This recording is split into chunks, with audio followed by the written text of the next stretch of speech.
Hello and welcome back to Paranormal NL Podcast, located in Newfoundland and Labrador, Canada. That's PNL Podcast for short. I'm your host and founder, Jen Noseworthy. Thank you for tuning in to UPRN, United Public Radio Network, 107.7 FM in New Orleans and 105.3 FM on that Gulf. For tonight's Father's Day special on UPRN, segment number 32, I've got a special guest tonight waiting backstage from New York who I'll bring on shortly. Now it's time to grab your favorite cold one, a few dad bod snacks, and get ready for the show tonight. Paranormal NL Podcast is sponsored by the BOG team. It's a boots on ground BOG team doing historical paranormal investigations in Newfoundland, Canada. PNL Podcast believes in supporting international paranormal networking and highlighting global paranormal people, places, and things. Follow PNL Podcast and the BOG team on their Linktree, Paranormal NL Podcast. Now, let's get on with the show. Tonight, I have on the stage with me all the way from New York. Welcome, El Santariga. Hey, Jen, thank you for having me.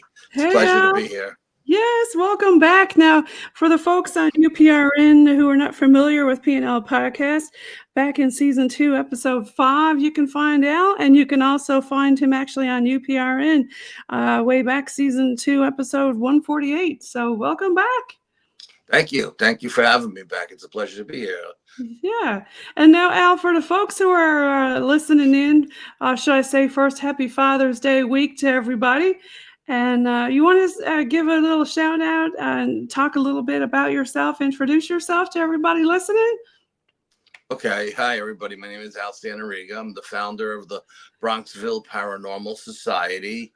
I'm a founder of the New York State Sasquatch Organization, the New York State Dogman Project, the New York State UFO Project, and I'm the Region 3 Director for the North American Dogman Project, as well as a New York State MUFON member. And don't forget the Squatchfather. Yes, the Squatchfather. Say Yeah. hello to my little friend and my big friend, right? We had to throw that in there.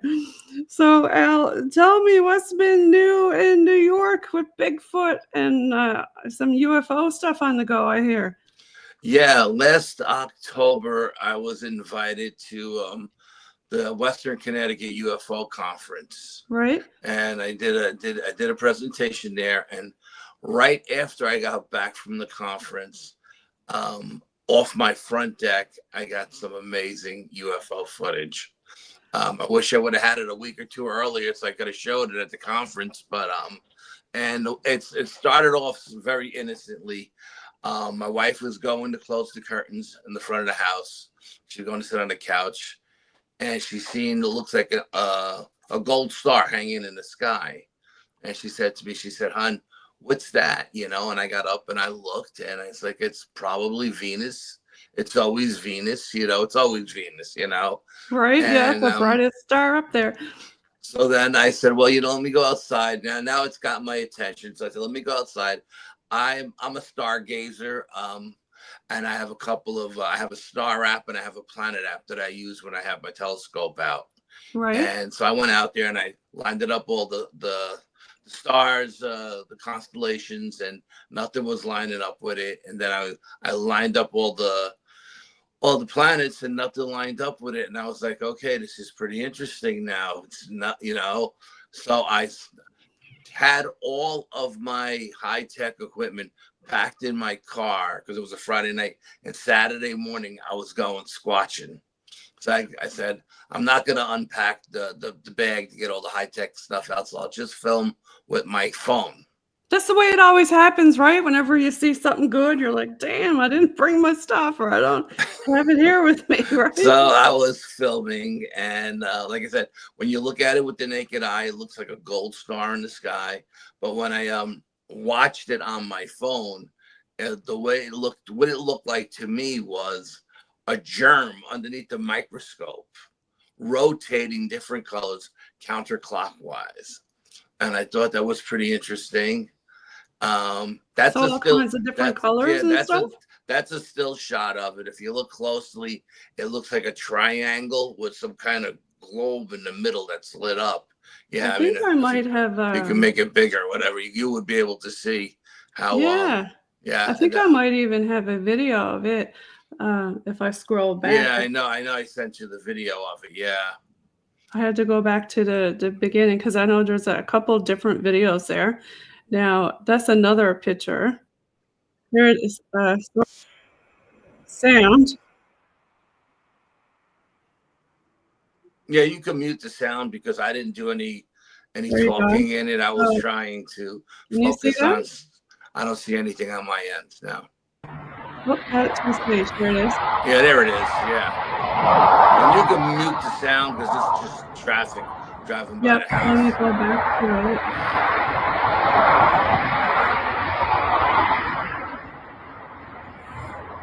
But you can definitely see it there.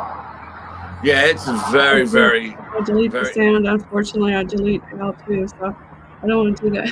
Okay, no, yeah, I mean it's very strange. So then, I'm gonna turn this on pause. But yeah, that's quite the thing that you saw. So then, after I did my investigation, I said, well, let me leave all my high-tech stuff out in case it comes back.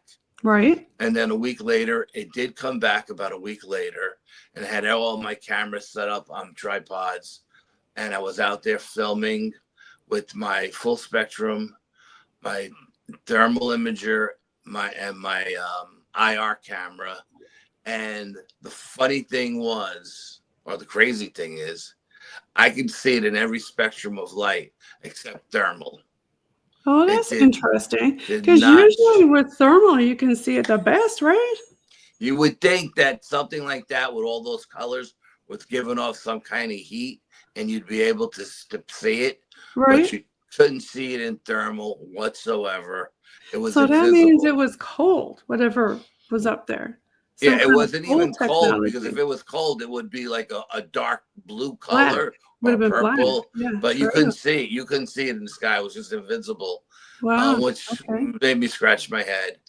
And then as I was filming, as I had all the cameras filming, I started doing like little Morse code with a tactical flashlight.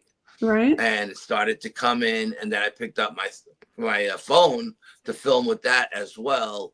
And the minute I picked up my phone, it kind of backed off. So I said, okay, I captured it with the high tech stuff. You know what I mean? And then I put everything away. And a week later, it came back again. And this time when it came back, and then I pulled out my binoculars. I have high-powered binoculars that I use when I go to the range, the rifle range. Right. For, like 100 yards down range and stuff. And I gave them to my wife. And I said, tell me what you see up there. Okay? Because it looks like a gold star to us. But in the camera, on the video, it looks like a germ or something. So you tell me what you see. So she pulls up the binoculars and she looks. And she says, it looks like a squid to me with like tentacles hanging down. Okay. So I look at her like she's crazy. Give me those damn binoculars. You're like, let me see what you're looking at, woman. And I look at it, and the tentacles went from hanging down like this to being out like that. Oh, okay. And I was like, this is the craziest thing because every time I look at it through a different spectrum of light, it changes shape. It doesn't look like it's a plasma craft. To me, it looks like.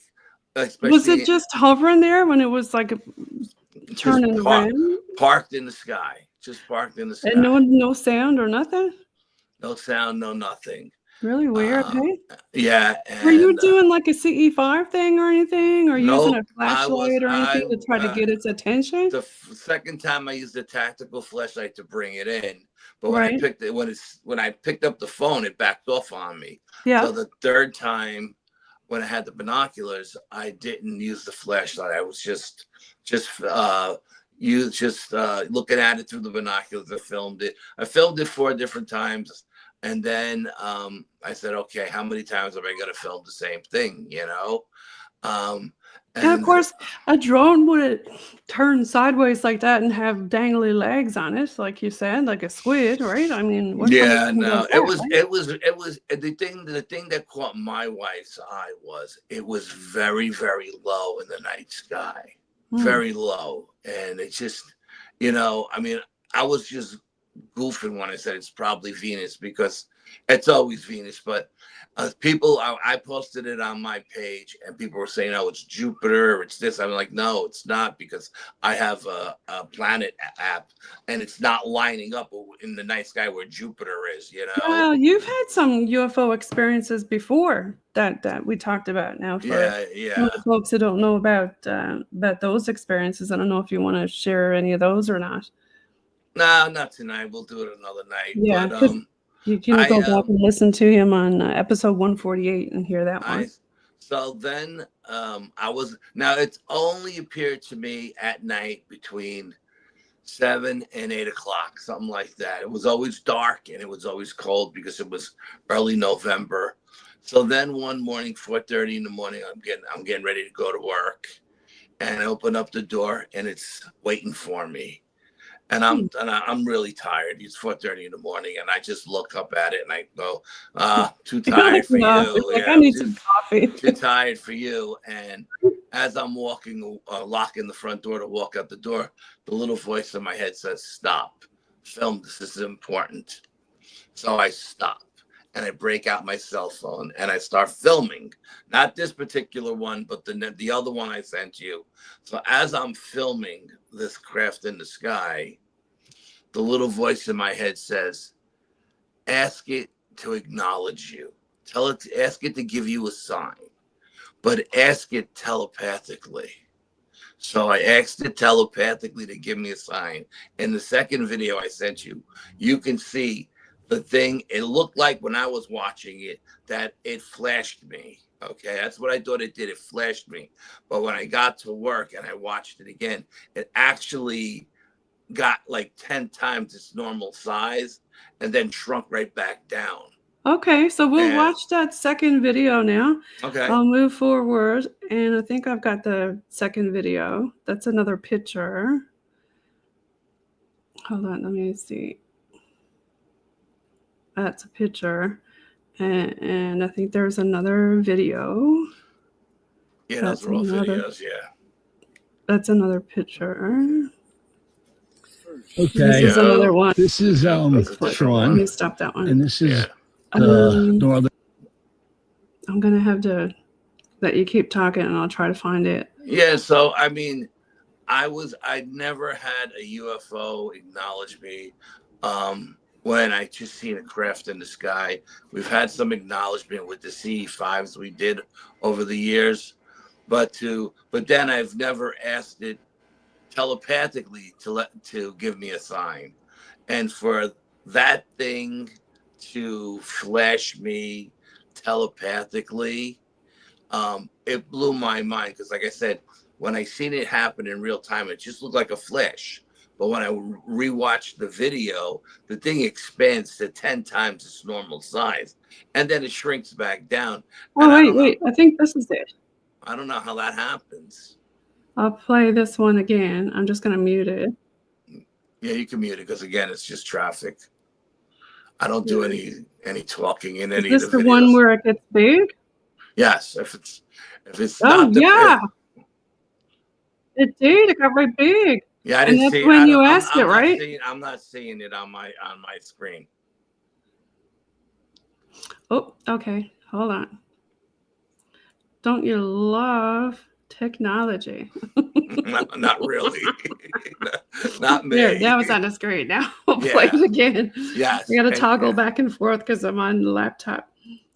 And you'll see this thing. When it goes up, and then it gets really big. It's going to come down, and then as it starts to go up again, it's going to flash. Boom, right there. Right there, yes. Wow. And that just blew my mind. I got to tell you, I was so excited after that happened. My adrenaline was going through the roof. When I got to work, I was bouncing off the wall. I couldn't show my partner the video fast enough, And I was like, Yeah. man, if I would have had this video at the seminar, it would have been great, you know. Right? But I didn't have Especially it. since you asked it to acknowledge you, and then it did that, right? But you know, like I said, it wasn't a verbal command. It was a thought command, and it heard my thoughts, and Yeah, a it lot of should. people say that you don't even need to talk, that you can just do it telepathically. Yeah, well, yeah, like I said, the thought just came to my mind. The little voice in the back of my head said, ask it if it can see you, ask it to acknowledge you, but ask it telepathically. And I was like, oh, you know, at 4:30 in the morning, I'm still asleep, you know, Right? and Yeah. these thoughts are going through my head. And recently I was out with Brian, and Yeah, shout out to Brian Bowden. when Brian was up here last summer, we went to the ancient stone chambers, and we were doing experiments in the ancient stone chambers up here.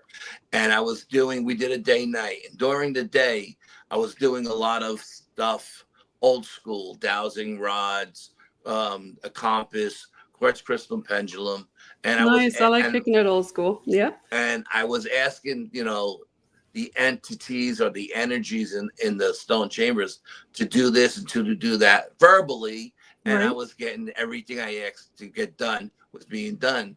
So when we went back at night, the thought came to me, hey, hang the quartz crystal pendulum on the tripod, put the tripod in the chamber, step outside with the camera, film from outside, and ask everything all over again, but this time ask it telepathically.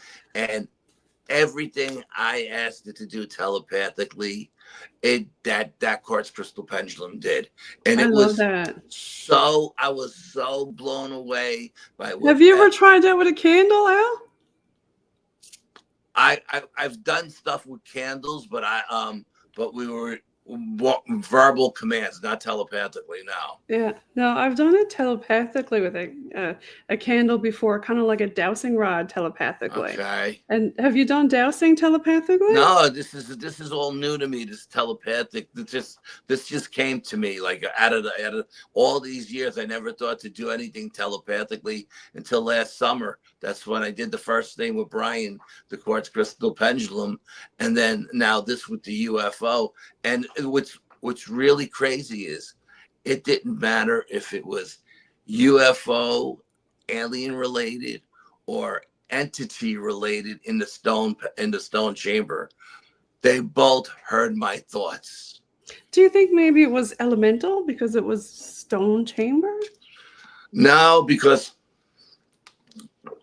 my psychic says that the stone chambers are portals. And okay, yes. And yes. all different kinds of entities use them to come in and out of our world. And I don't know what we were dealing with, but whatever the entity was in there, what was in the chamber at that time, could hear my thoughts. And I thought, and again, I thought this was so cool that here's an entity, we don't know what it is, could be from a different dimension, and then here's a UFO, an extraterrestrial from outer space, but they can both hear my thoughts. And very interesting, right? I mean, it just blew my mind. Makes you wonder about the universe, right? And how it all works. Every time I think there's nothing new to find, I find something that blows my mind and gets me all excited all over again to investigate, you know. And that's why I love being boots on the ground, out in the field, investigating. That's where I'm happiest. And when I have these aha moments, you know, it's sometimes it just completely, like you said, mind altering, blows you away with some of the stuff that they can show you that, like, you can ask only you know the answer to, and it'll answer it. Yes. Right? Yeah. Yes. I did when I was in Gettysburg a couple of years ago. We stayed at what was it called? The Hoover House. Okay. And they were doing table tipping that night at the house. And not only did I ask for certain people to come through, like I would say, okay, you know, they would say, okay, your father's here. ask your father questions, and I would say, you know, oh, what color was my, you know, I said, oh, do you remember? And this is all, again, when you do the table tipping, you do it all telepathically. You don't speak out loud, so no one else knows what you're asking, you know? And then the psychic at the table will answer you as like, right. and I would say, okay, Dad, do you remember, if this is my father, what was your favorite car? And he said, 65 Mustang was my father's favorite car. Nice. Yes, the 65 Mustang. That was a fire engine red, right? The table said the table wouldn't tip. When I tried to trick the table wouldn't tip. But when I said, I said red, no, it didn't tip. Oh, it was a blue car, didn't tip. Oh, it was Forest Green, and the table would tip. And I tried that a couple of times to trick the table. Trip it up, yeah, and I couldn't trip it up. The table knew. Interesting. The table knew everything, all the correct answers. I couldn't get the table to. I couldn't trick the table no matter what I tried, you know. And your family has a lot of clears in it, right? Yeah, and at one point, the psychic there said, we have two tables. We have the tipping table and we have the dancing table. But tonight we're going to use the tipping table. I said, okay. And then at one point, the table started to move. It wanted to move. So my father was a big dancer. He loved tangoing. It was his thing, right? So we had to move all the furniture in the living room of the Hoover house, roll up the rug, and then 6 people with their hands on the table dancing across the floor. Oh my gosh. It was amazing. I mean, we were doing twirls and all kinds of stuff. Wow. It was amazing. So your dad was doing the tango. My father was tangoing that night. Yes. That's pretty cool. Yeah. Wow. But, that's really cool. That was very, very quiet. You know, I'd never done table tipping before, and I heard it and was very skeptical. My wife was as well. She looked under the table for wires and everything, but there were no wires, you know. Did you ever try to communicate with your dad other ways? No, I've never tried to communicate with anybody in my family except that night, because the psychic at the table said, you have a whole line of family members that want to talk to you tonight. She goes, Al, we will be here all night, you know, if we don't stop at some point. And you know, I had cousins that came through and uncles that came through, and my mother came through, and all bunch of people came through. And I got 2 messages from 2 of my cousins from their parents. Wow. Yeah, it was pretty wild night. Yeah. And I don't know. That's awesome. I don't know what my wife asked it, but whatever she asked it answered her correctly, because she got so distraught she had to go upstairs and go to bed.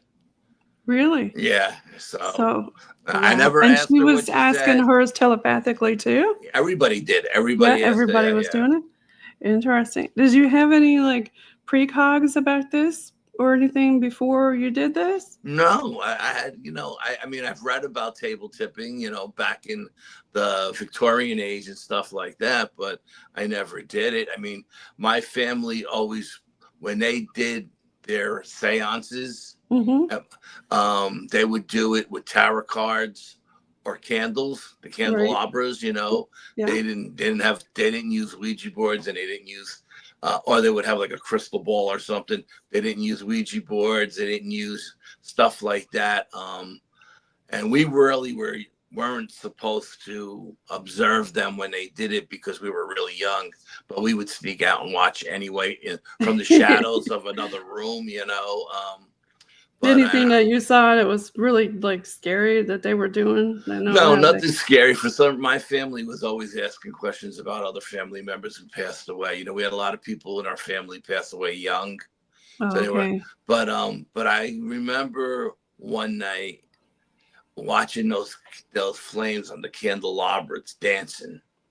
I mean, it would go down to like a half inch and then go up to a foot and then come down. And I mean, and they were all dancing, you know, that was pretty wild. And I had never experienced that again until I did an investigation up here. And we were down in the basement of like a 300-year-old home.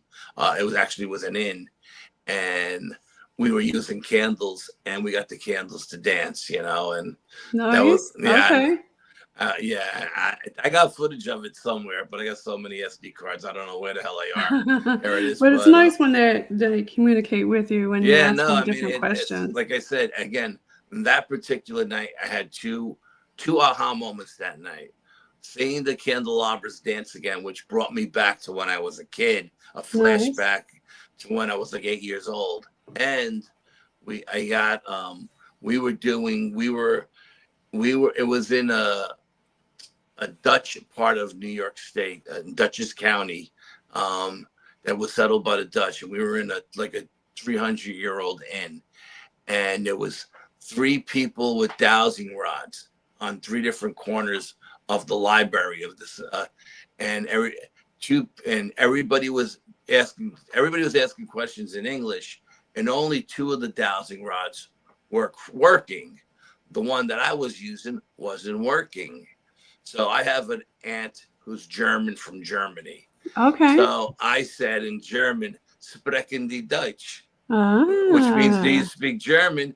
And lines started crossing. Okay, So I love then that. we had there was a woman who happened to be there next to me, spoke fluent German. So whenever we asked a question in English, she would ask it in German, and all 3 dowsing rods would work at the same time. That's amazing. Yeah, it was very cool. It was an aha moment for sure. Yeah. Sometimes here in Newfoundland, when we use the dowsing rods or spirit box, sometimes we'll get some French come through. Oh yeah, I would and imagine, one of my friends, he's from Norway. Sometimes he'll try like his language, and sometimes he's gotten things through Norwegian language. So it's very interesting that they respond in their own language. Yeah, I was at a Dutch cemetery one time. It's called the Old Dutch Cemetery, and I was there doing and again, I had my aunt ask a whole bunch of questions in German that I recorded. In German, okay. And as I was playing the recording back in German, of course, I had a digital voice recorder going, and I got answers in Dutch. In Dutch at the cemetery. Wow. Yeah. That's so awesome. Obviously they understood what she was saying in German. They understood her clearly. So I was getting a lot of responses that day. Again, that was another aha moment kind of. We get a lot of soldiers around here when we do paranormal investigations sometimes, especially in the old military areas, and of course they were from World War II all over the world, right? So different languages. I like that idea of using other languages. Yeah, I try to use other languages when I can. I know a little bit. I know a little German, a little French, Italian, of course, English. Right. And there was one location where it was, actually, I had a teacher in school who was French, Cherokee French, and she taught us both Cherokee and French. Nice. So I was asking questions in Cherokee. Well, although the Cherokee really didn't come this far north, I asked it anyway, just to ask it a different language, and see if I got any responses. But that particular day, I didn't get any responses in any language. We were at a religious place one time, and we had some folks there with some like ruins and like Viking type things, and that place really got angry. We stirred up spirit there. They didn't like any of the pagan stuff. They got real angry with it. Yeah, I would imagine. Yeah. Yeah, you never know what you're going to stir up when you bring in different languages and cultures and stuff. Now, you were also sent me some other things from another area up in the woods. Yeah, I had a telepathic communication with a white Sasquatch called Alarak. And Alarak told me, that he was a king shaman, and he was an elder, and he was an ancient one.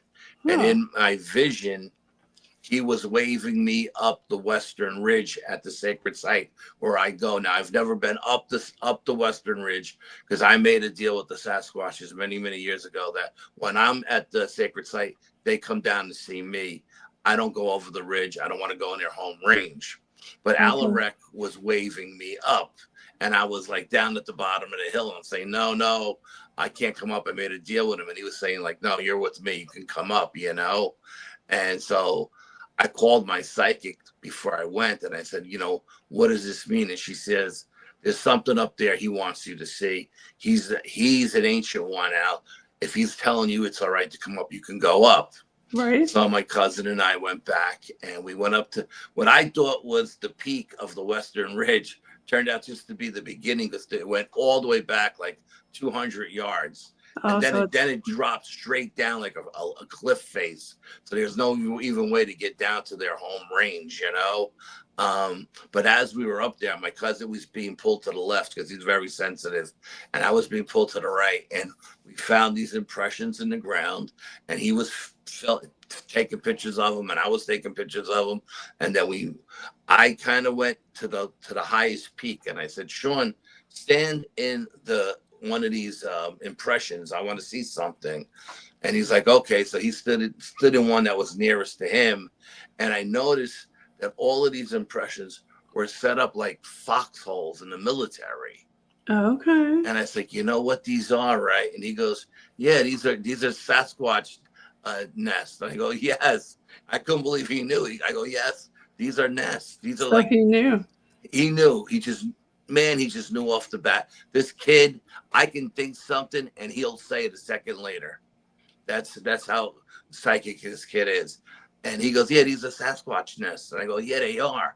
And then I started looking at them. I mean, they were filled with thousands and thousands of leaves. I wish I would have got there before the leaves came down to see what the bedding looked like, and how deep the nests were. But it didn't matter which hole you were in, you never blocked whoever was in front of you and whoever was behind you. Like if the first row, it was strategic, eh? Yeah, the first row didn't block the second row, and if you were looking to the second row, past the second row, and you were in the first row, the second row wouldn't have blocked you either. So and they don't do any military drills up around that area? No. Okay. No. And interesting. And I said, these are set up strategically like foxholes, and the little light bulb went on. I was like, this is what he wanted me to see. He wanted me to find these day bed. I call them day beds. Day beds, yeah. Yeah, I don't know why I call it a day bed. Do you want me to throw up the video there? That's the dog man. Now, before you play the video, let me tell you what happened. Yeah. The dog man den is on the east side of the lake. On the east side. On the east side of the woods, the Sasquatch are on the west. Now, I haven't been to the dog man den in, I don't know, 10 years since he came to my house twice. Okay. So I said, you come to my house, I came to your house, and we won't go that way. Enough, right? Yeah. And as I was going up to get to the sacred site, you have to go off trail, and you have to go like a mile straight up the mountain, and then you come to a high plateau. And as I'm going, now I've been there a million times over the last 10 years, and the thought never crossed my mind. But that particular day, as we're hiking up the mountain, me and my cousin Sean, the thought came to my mind, I wonder if the dog man still has the den in the swamp. Okay. I said, I haven't been there in a long time. Don't know if he's still there. And if he is, is he still using it? And that was just, I happened to mention that to my cousin Sean on the way up. And that was just a thought came to my mind. Soon as we got to the top of the mountain and we got to the high plateau, we dropped our bags and we were starting to set up our chairs. And the dog man went off. He started going crazy. Now, we didn't have any of our equipment out because it was still in our backpacks, but we had our phones. Sean, being 20 years old, he's a little bit quicker than me. He got to his phone first. And when you turn on his audio, which is that one you shared there, you hear just the tail end of the Dogman ending, and then the coyotes go crazy, okay? And the coyotes go crazy for about a couple of minutes, a minute or two. Then they get lower, and then they come back up. On the second time they come back, if you listen carefully, their Dogman is in the middle of them again. And the coyotes did that 3 times, but I think by the time they got to it the third time, Sean had already stopped filming. But it was so loud, and so the way this sound rose up the mountain, and when it got to our ridge, came over the ridge almost like a tidal wave. The way the sound hit us, kind of unnatural sound, nothing like you ever hear, right? I mean, I've heard coyotes in the woods, but this was a large pack. But it was the Dogman that set them off. And at the end of the night, when we left the sacred site, after we did everything we had to do, as we were coming down the ridge, we got back down to the Appalachian Trail. And I'll get into this more later. I guess I could just get into it now, but we're coming down the ridge. We come down off the mountain. We get to. You want me to put the video up of the Dogman? Yeah, put the video up. Put the video up. Okay. Sure. Let me put the Dogman on. Try to put it as loud as you can. Okay, let me turn it up first before. Try not to blow everybody's eardrums here. Here we go. Oh, hold on 1 second. Hold on. Let me just go to that video, Al. Yeah, go ahead. Yeah. Do what you got to do.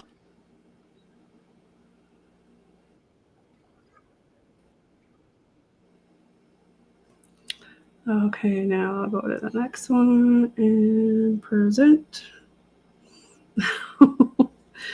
Everybody loves the internet. Okay, let me try that again. Now, is it up? Yeah, it's up. It's up. Well, let's push play. Go there. Go to the next one, and here it is. Okay. No, that's not it. That's not the one. This is the one? That's not the one. Nope. Oh. But this is the one right there. Yeah. That's the one there. Yeah. That's a screenshot. Yeah, it's a screenshot. I know. So. Darn. But that's what it looks like. Okay. Sorry. Yeah, that's okay. I don't know if I saved that one or not. Oh, wait. I got it. I found it. It's right after this one. I found it, Al. It's right after this one. Awesome. So I'm going to add this to the stage, and I'm going to go back here and go to the next one, and then you'll hear it right off the bat. Mm-hmm. So as soon as I press play, you're going to hear it. There you go.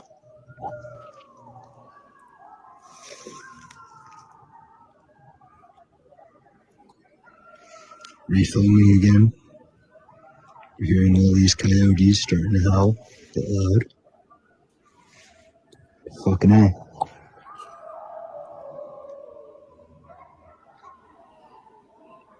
That's very haunting. Yeah, it's haunting. It's freaky. Even just listening to it not being there, I can imagine what you were feeling like. All the hair standing up. Holy shit. Right now, you're going to hear the other one.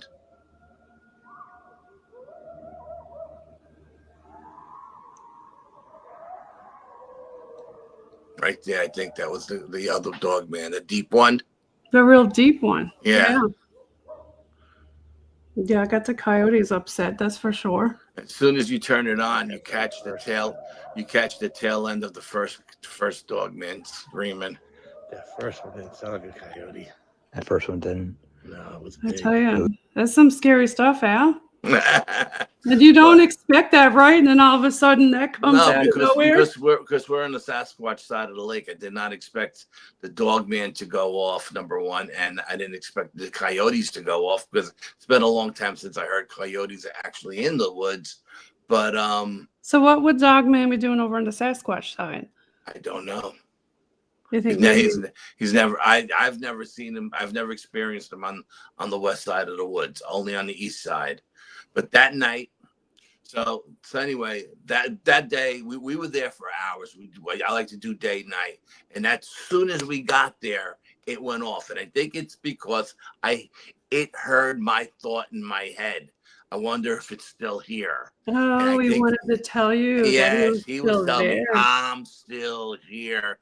Don't come to my side of the woods. I swear to God, I felt like when he was going off, it was meant for He me. was like, stay away, Al. Yes, it was meant for me. And we filmed. We had an invisible helicopter show up, which was strange because this was the third time the invisible helicopter showed up. Now, I've heard stories of helicopters that are quiet, that you can't hear, but you can see. Right. But we're experiencing, as soon as we get there. Now, I don't know if the feds have planted sensors in the ground, because it seems like every time we get there, the helicopter shows up. Not once. That would make sense if they had some kind of a bunker around, Al. Not once, but twice. It comes during the day and it comes at night. Now, the first 4 times it's come, I didn't film it, but I was talking about it on other shows, and I said, this time I'm going to film it, and I filmed it. Beautiful blue sky. I'm filming, and you can hear the helicopter, but you can't see it. Let me ask a question, though. Could it be like bouncing off of a mountain, the sound, even though you can't see it because the trees are so tall? No, because it was loud. It sounded like it was right over you. Yes, and the last 4 times it came, it was so low that it was actually, we could feel the percussion of the blades, and all the leaves were blowing up on the ground. Okay, but it didn't show up in any of my cameras. It didn't show up on any camera, not even the thermal. And then I said, okay, I'm gonna find this damn thing in the sky. It was at nighttime, and I have a green laser that goes to infinity. Yeah. And I went across the whole sky waiting for that laser to stop, because I said, as soon as it hits this helicopter, it'll stop. Right, yeah. The laser never stopped. It went to infinity and through the whole sky. No, because if it was cloaked, it still would have stopped, right? Yeah, it still would have stopped. Yeah. And yeah. I don't know how this happens. I don't know. It's beyond me. But I filmed it. I sent you the video of the invisible helicopter. You can hear the helicopter, and I'm narrating through it. You know, the invisible helicopter's back, and then the video with my cousin Sean standing by the wall. Okay. The invisible helicopter, is that the one with like the sandwich bag in it? Or I'm just going to try this one. No, let me go to the next one. I don't know if I have that one, but you can keep talking. I'll see if I can find it. I know I sent it to you. I don't know if you put it up or not, but I think it's just a video of the sky. You'll see the sky. But the video of when my cousin Sean standing by the wall.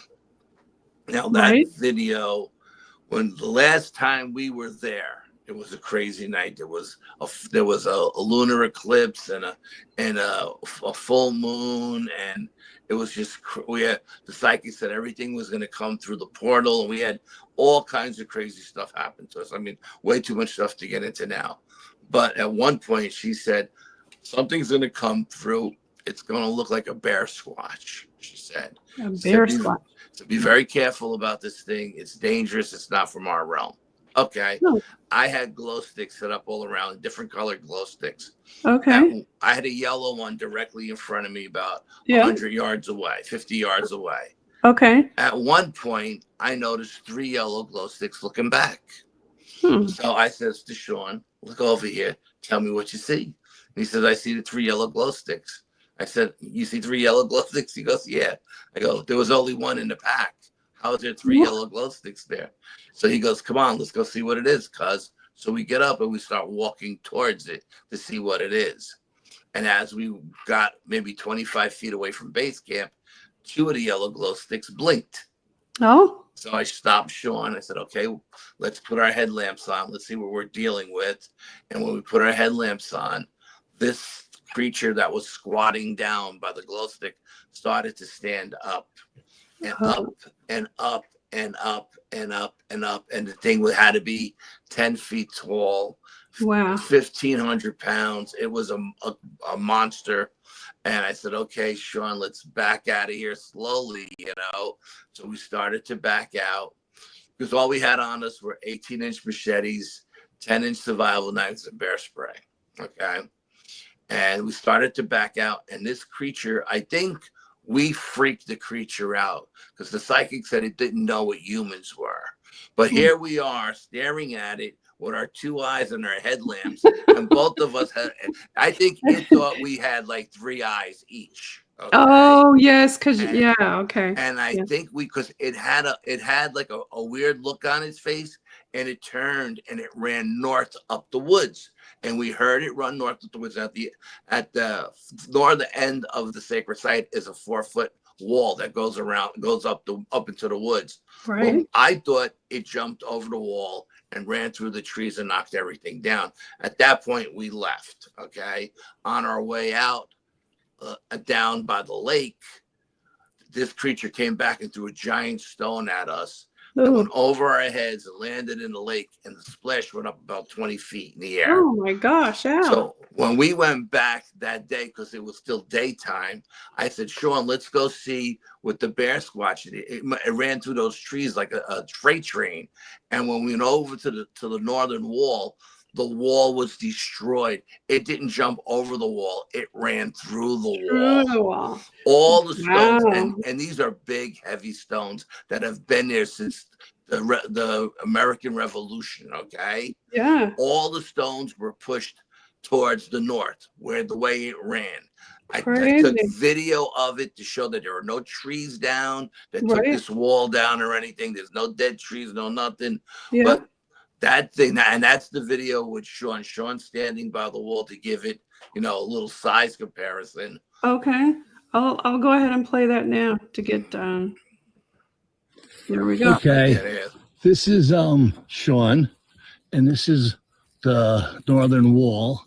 I believe this is where that creature jumped over the wall that night. We seen it the last time we were here, because you can see the wall is up on his side and the wall is up by Sean, but right in the center where that thing jumped over, and it sounded like a bulldozer going through the woods.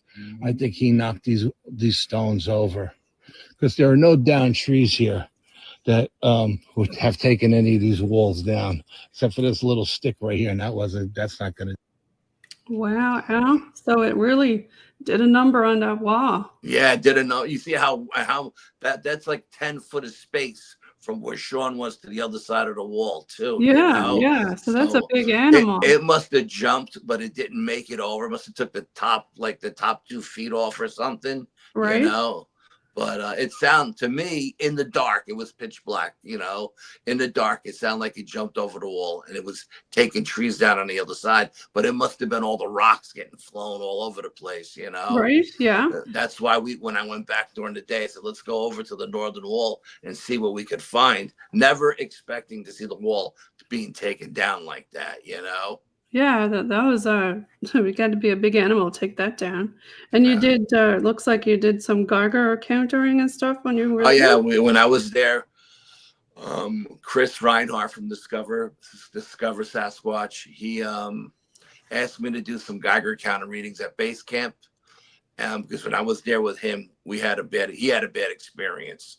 Something attached to him, and it freaked him out. So I did a Geiger counter reading at base camp, and then we did a Geiger counter reading up on the Western Ridge, and there was no radiation around that night at all. Yeah, it was very, very low, and it was actually lower on the ridge than it was at base camp. There was some other one. These are some of the ones that you were talking about. Yeah, those are the holes. Yeah, those are the day beds. Yeah, you can see they're filled with tons and tons of leaves. Yeah, and you can see that some of them. This one was really huge. There's another one right there.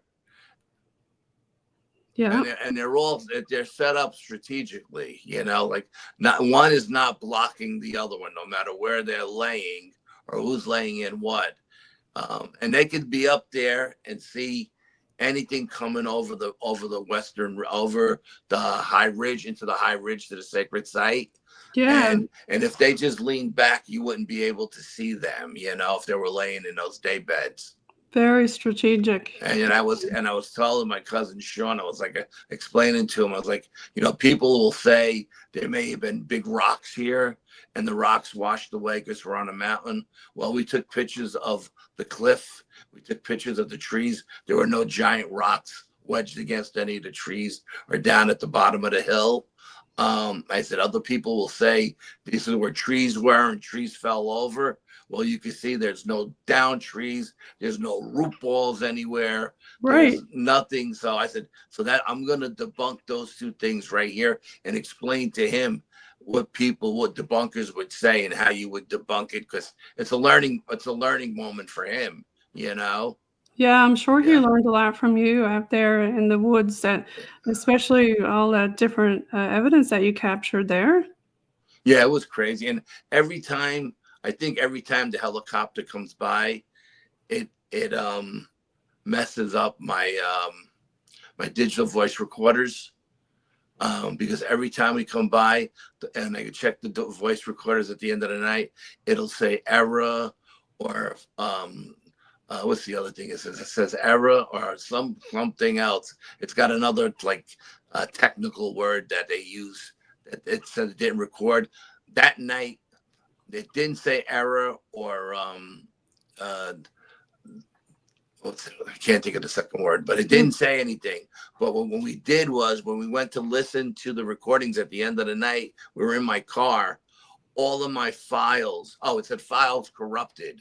So it'll either come up error or files corrupted. Well, that night, it didn't say either one, but all of my files, and I got hundreds of files on this recorder, were all scrambled. Wow. And we couldn't find anything from that night. Huh. It was crazy. Oh, I hate it when that happens, when you have all this information that you gather all this evidence and then boom, it disappears. We had that happen to us over at the grotto. We had a lot of extra stuff that didn't come out. Yeah, it's just very, very upsetting. You know what I mean? When everything is working fine, and then at the end of the night you check it and you get these technical things, corrupted files or error, and this, Yeah, it's almost like it does it on purpose, right? Yeah, so I actually went back to reel now. I got the little tiny reel-to-reel tapes now, along with the 35 millimeter and the Polaroids. Old-fashioned ones? Yes. Oh, okay, yeah, I like those. Yeah, I'm tired of all these digital artifacts and everything else. And I said, I want to go back to old school stuff. And this way, if it's there, it's there. If it's not, it's not. But anyway, at the end of the night, when we packed everything in, the woods got really quiet. And I said, okay, I guess we can leave. It's like 2:00 in the morning. And we've been there since like 2:00 in the afternoon. And we hiked down off the high ridge, down the mountain to the Appalachian Trail. And we get to the Appalachian Trail. We're by that stone wall, because the stone wall runs. We're by that stone wall, and right by that stone wall, there's a little hill that goes down maybe 100 feet. And the lake, there's a 52-acre lake to our left. Well, just as we go down that little hill, we're maybe down that hill 50 feet to the flat surface as we're walking along the path back to the lake, back towards the mining road. And the dog man is standing on the hill behind us, 50 feet back. We don't know he's there. And I'm walking point. Sean is behind me. And it screams like he's mad we're there. He wants you out. It goes right through Sean. And it goes right through me. I felt it go through both of us. Wow. And I turn around, and as I'm turning around, Sean is turning around. And I said, Sean, put your headlamp on flood, and I'll put mine on spot, because we got very powerful headlamps that go like 700 feet or something. Yeah. And I said, let's see where this thing is. And he put his on flood to get as much light as we could in the area. And then I tried to spot it. And I don't know if the dog man, after it screamed at us, if it dove down behind the stone wall so we couldn't see it, or if it Maybe. jumped off the side of the Appalachian Trail and was hanging onto the side of the mountain by the lake. But we couldn't see it with our headlamps. He didn't like the light. And I says to Sean, I'm a 62-year-old guy. I got 2 fake knees, and I'm carrying a 60-pound backpack because I hate to leave anything at home in case I need it. Right. And I said to Sean, I said to him, tonight, I said, Sean, tonight, we're going to hike out of here 4.5 miles, and we're not stopping for water or any breaks. We're just going. So yeah, you knew that he was telling you to get out of my territory. And Sean was like, can you do that? He goes, if you need me to carry your backpack, I'll carry yours too. And I was like, no. I said, I'm fine. I got it. Because we've never hiked out where we didn't every 2 miles or whatever stop and took a water break, you know? Right. Yeah. But I didn't want the dog man to flank us and get in front of us because there's only one way in and one way out. And I didn't want to have to fight the dog man to get out, you know? No. So we're hiking out. And the dog man is behind us. He's following us. And you can feel his energy. And I'm telling Sean, this is insane. He's never on the west side of the lake. He's always on the east side. Yeah. Don't know why he's on this side of the lake tonight. And Sean's like, and like I said, Sean's very sensitive. And he's like, yeah, he's following us, but he's way back there, cuz don't worry about it. It's like, nothing rattles this kid. This kid is amazing. Just amazing. I've actually was with him one night where I felt his fear starting to rise up his legs. And I was just about to turn to him to talk to him where he pushed the fear back out and into the ground. Okay, good. And I turned to him and I was like, I've never experienced anybody do that before. You're effing amazing, you know, for a 20-year-old kid. To know how to do that, yeah. Yeah, I mean, and my psychic, Cindy, she says, Sean is so sensitive, it's crazy. So now we're hiking out. We get off the Appalachian Trail. We're on a mining road. Now we're on a regular paved road hiking. We still have about 2.5 miles to go. And we're going, and I told Sean, he was on my left, I was on the right, and I said, keep looking in the woods with your headlamp. Look for eye shine and stuff, because we don't want this thing to flank us, you know? And we're looking. All of a sudden, I stopped Sean, and I go, Sean, stop. He goes, what's up, cuz? I go, in the woods at 2:00, to my right, there's yellow eye shine looking at us at about the 5-foot level. Yeah. So he 5 looks, foot though. That's low, right? well, it could have been on his haunches. That's what I was thinking. Yeah. Okay. So he looks over and he sees it. He goes, yep, I see it, cuz. I said, pull out your machete. I'm gonna pull out my machete. Pull out your bear spray. I'll pull out my bear spray. And let's just see what happens. Maybe when we get close. Now, Sean is from the city. He just moved up here a year ago. He doesn't know how deer react to people, you know? Right. As we're walking down the trail, we're in the middle of the trail. We're walking down and we both have our headlamps on this thing. Okay, we're coming up on 58 minutes. Well, this thing comes out in front of us, and it's the biggest deer you ever seen in your life, okay? Oh, like a male deer, hey? And it's looking at us, and we're looking at it, and I swear to God, it had a look on its face like it was trying to tell us something. Oh, he wanted it to go, like he was trying to me and Sean are laughing hysterical now because we can't figure out what this thing is. Number one, is it really a deer? Is it an alien? We don't know. And what's it trying to say to us? Then it walks past us, turns around, and comes back out and looks at us again. Now, we've already forgot all about the dog man because this thing has got us laughing hysterical. We get to the car. Called my psychic Cindy. I said, what is it? She said it was an elemental, and it was there to give you safe passage through to stop the dog man where he wasn't going to let the dog man get past that point.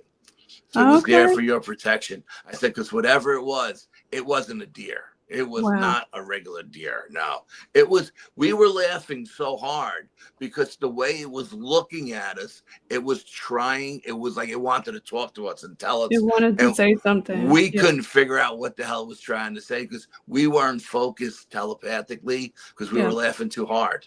It was trying to protect y'all. I guess. Yeah. I guess, according to the psychic, she said it was an elemental and it came out there to make sure you guys got safe passage back to the car. Well, we're coming up on the almost an hour Yep. mark, and we're listening in on UPRN, United Public Radio Network, on 107.7 FM in New Orleans and 105.3 FM on the Gulf.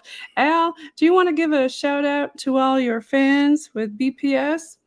Yeah, I'd like to everybody. I'd like to thank everybody who supported me all these years, and come and listen to the shows and support the podcasts I go on as well. Thank you very much.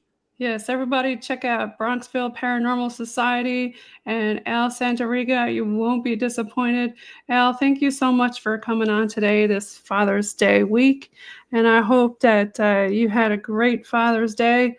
And everybody else who's listening in, have a wonderful Father's Day week. And thank you again for tuning in, United Public Radio Network. And don't forget, follow Al Santariga and the Bronxville Paranormal Society, and also all of his other projects that he's a part of. Thanks again, Al. No, Jen, thank you very much for having me. I greatly appreciate it. Thanks, Al. We're going to leave you with a little bit of rock and roll here.